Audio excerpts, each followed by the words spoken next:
በየቦታው የእግዚአብሔርን ቃል የምንማር ወገኖች የእግዚአብሔር ጸጋና ሰላም ለእናንተ ይሁን። እንዴት አላችሁ? እኔ በጣም ደህና ነኝ። ክብር ለእግዚአብሔር ይሁን። እንደ እግዚአብሔር ያለ ማንም የለም። ምሕረቱና ቸርነቱ ደግነቱና ፍቅሩ በዝቶልን ዛሬም ደርሰናል። እዚህ እሱ ፈቅዶልን እንጂ እኛ ፈቅደን እየኖርን አይደለም። እንግዲያውስ እግዚአብሔር በሰጠን ዘመን እግዚአብሔር በሰጠን ጊዜ እግዚአብሔርን ፈቃድ ለማገልገል ዘወትር የእግዚአብሔርን ቃል ልናጠና፣ የእግዚአብሔርን ቃል ልንማማር፣ የእግዚአብሔርን ቃል ልንመገብ፣ ነፍሳችንን ልንመግባት ይገባልና እንደምን አላችሁ? እግዚአብሔርን ቃል ዛሬ የኢያሱን መጽሐፍ ትምህርት እንጀምራለን። የኢያሱ መጽሐፍ የድል መጽሐፍ ወይንም የኢያሱ ድል የተመዘገበበት እስራኤል ከግብፅ ወጥታ ወደ ከነዓን ያደረገችውን ጉዞ መውረስና ማሸነፍ ለአባቶቻቸው የተሰጠውን የተስፋ ምድር እንዴት እንደወረሱ ኢያሱ ወይንም ኢያሱና ሕዝቡ ወይንም እስራኤላውያን እንዴት እንደወረሱ የሚናገር መጽሐፍ ነው። ስለዚህ የኢያሱን መጽሐፍ በላይቭ አገልግሎትን ጀምረነዋል መማር። በዚህ በኦዲዮ አንዳንድ ጊዜም በቪዲዮ ደግሞ ማታ ኦንላይን የምንማረውን እንዲሁ ደግሞ እለቀዋለሁ ማለት ነው። እስኪ ኢያሱ ምዕራፍ 1 ቁጥር 7 እስከ 9 ያለውን የእግዚአብሔርን ቃል አንብብና ጭር ጸሎት ጸልየን እግዚአብሔር እንዲያስተምረን የእግዚአብሔርን ቃል የተወሰነ ደቂቃ እናያለን። ነገር ግን ጽና፣ እጅግም በርታ፣ ባሪያዬ ሙሴ ያዘዘህን ሕግ ሁሉ ጠብቅ አድርገው፣ በምትሄድበት ሁሉ እንዲከናወንልህ ወደ ቀኝም ወደ ግራም አትበል። የዚህ ሕግ መጽሐፍ ካፍህ አይለይ፣ ነገር ግን የተጻፈበትን ሁሉ ትጠብቅና ታደርግ ዘንድ በቀንና በሌሊት አስበው። የዚያን ጊዜ መንገድህ ይቃናልሃል፣ ይከናወንልሃል። በጌታ በኢየሱስ ስም መንፈስ ቅዱስ እጅግ አድርገን እናመሰግንሃለን። አንተ በሁሉ ቦታ የምትገኝ ሁሉን የምችል በሁሉ ስፍራ ያለ አቤቱ ልጆችሽ ከእግዚአብሔር የተማሩ ይሆናሉ፣ የልጆችሽ ሰላም የበዛ ይሆናል እንደሚል ሕዝብህን የምታስተምር የምትመክር ለሚሰሙህ መልካም የሆነውን ቃልህን አቤቱ የምትመግብ መጋቢያችን ጌታ እግዚአብሔር የዘላለም አምላክ ቃልህን ልትመግበን ዛሬም በጎ ፈቃድህ ስለሆነ ለሚሰሙኝ ሁሉ የቃልህ ፍችና ምስጢር ስለሚገለጥላቸው እግዚአብሔር ሆይ ስለሚያበራላቸው እጅግ አድርገን እናመሰግንሃለን። ቃልህን አስተምረን፣ ተናገረን አቤቱ ሰምተን ማስተዋል እንድንችል ሕይወትም እንዲሆንልን ደግሞ እንዲበዛልን በቃልህ በጌታ በኢየሱስ ስም ፈቃዳችን ለአንተ ፈቃድ የተሰጠ እንዲሆን ጸለይኩኝ። በኢየሱስ ስም አሜን። የእግዚአብሔር ስም የተባረከ ይሁን። እንግዲህ ቅድም ዝም ብዬ ከመሃል ያነበብኩትኝ ኢያሱን የዚህ ሕግ መጽሐፍ ከአፍህ አይለይ ያለውን የኢያሱ የድልና የአሸናፊነት ምስጢር ያለበትን ፓኬጅ የሆነውን ዋና ኮርቦ ፖይንቱን ወይንም የኢያሱ አሸናፊነት፣ የኢያሱ የድል ሕይወት፣ የኢያሱ የድል ኑሮ፣ የኢያሱ በጠላቶቹ ላይ ድል የማግኘቱ ምስጢር፣ ጉልበቱ፣ ኃይሉ ምን እንደሆነ ጠቅለል አድርጎ የያዘው የዚህ ሕግ መጽሐፍ ከአፍህ አይለይ፣ ነገር ግን የተጻፈበትን ሁሉ ትጠብቅና ታደርግ ዘንድ በቀንና በሌሊት አስበው፣ አሰላስለው። ያኔ ይከናወንልሃል፣ ያኔ ይሳካልሃል፣ ያኔ መንገድ ይቀናልሃል ብሎ የተናገረበትን የኢያሱ የአሸናፊነት ምስጢር በቃል ውስጥ እንደሆነ የኢያሱ የአሸናፊነት ጉልበት የአሸናፊነት ኃይል የተገለጠው በእግዚአብሔር ቃል ውስጥ እንደሚሆን እግዚአብሔር ሙሴ ከሞተ በኋላ አንተ ነህ ተተኪ፣ በርታ፣ ጽና፣ ከዚህ በኋላ አሁን ሙሴን አትጠብቀው፣ ባሪያዬ ሙሴ ሞቷል ብሎ ከምዕራፍ 1 ቁጥር 1 ጀምሮ መጀመሪያ ላይ የሙሴን መሞት ያስረዳዋል። የሙሴን መሞት መርዶ ይነግረዋል።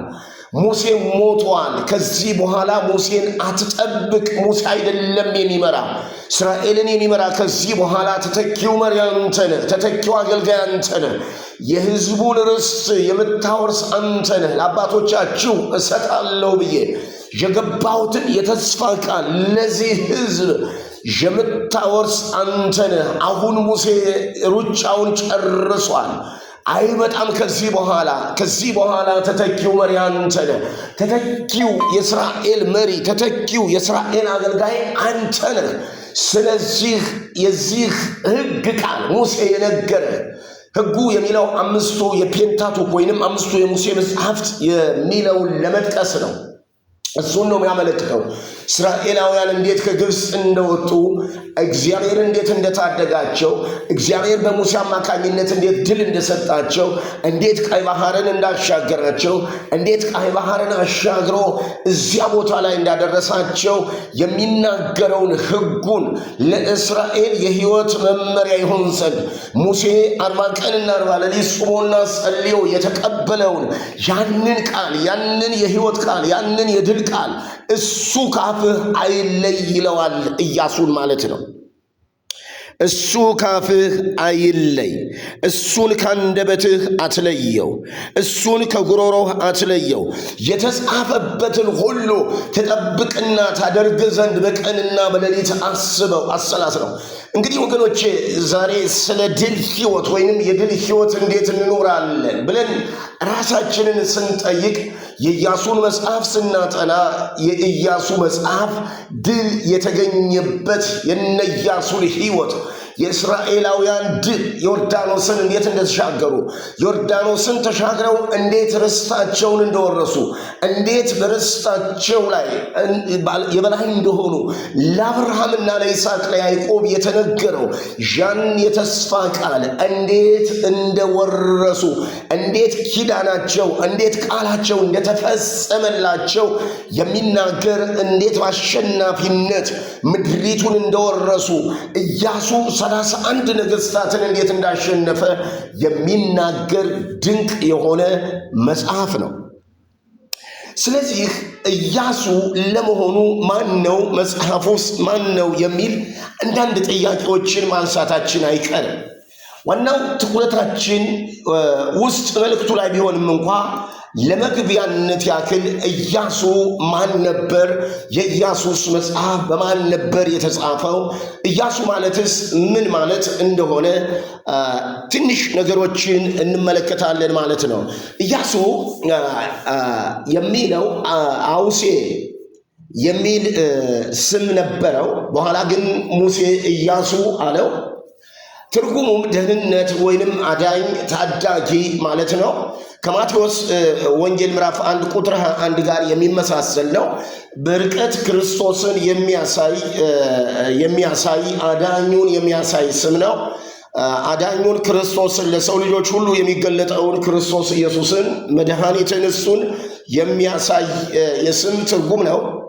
ስለዚህ ኢያሱ ከኤፍሬም ነገድ የሆነ በባርነት ምድር የተወለደ ግብፅ ውስጥ የተወለደ ሙሴ ወደ እስራኤላውያን ሲላክ ወጣት የነበረ ለስለላ ሙሴ የላከው የእግዚአብሔርን ታምራቶችና ድንቆች በግብፅ ምድር በባርነት ምድር እግዚአብሔር እንዴት ሕዝቡን ነፃ እንዳወጣ እንዴት እንደታደገ እንዴት እግዚአብሔር ተዋግቶ ከፈርዖን አስማተኞችና ጠንቋዮች ጋር ተዋግቶ ሕዝቡን እንዴት እግዚአብሔር ነፃ እንዳወጣ ያየ የአይን ምስክር አይዊትነስ ነው። የአይን ምስክር ነው።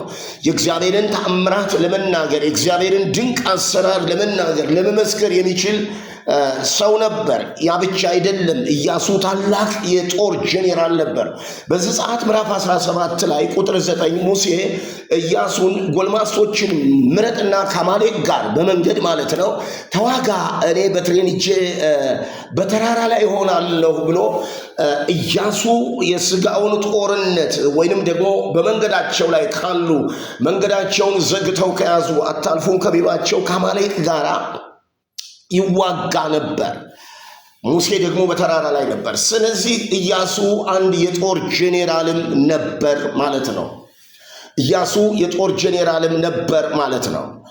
ከሙሴ ጋር አብሮ ረጅም ሰዓት በመጸለይና በመጾምም ጊዜውን የሚያሳልፍ እግዚአብሔርን በትክክል ከሙሴ ጋር የሚያውቀው ከእግዚአብሔር ጋር ንክኪ የነበረው የተነካካ ሰው እግዚአብሔርን ፊት ለፊት እንደ ሙሴ የሚያውቅ ሰው ነበረ።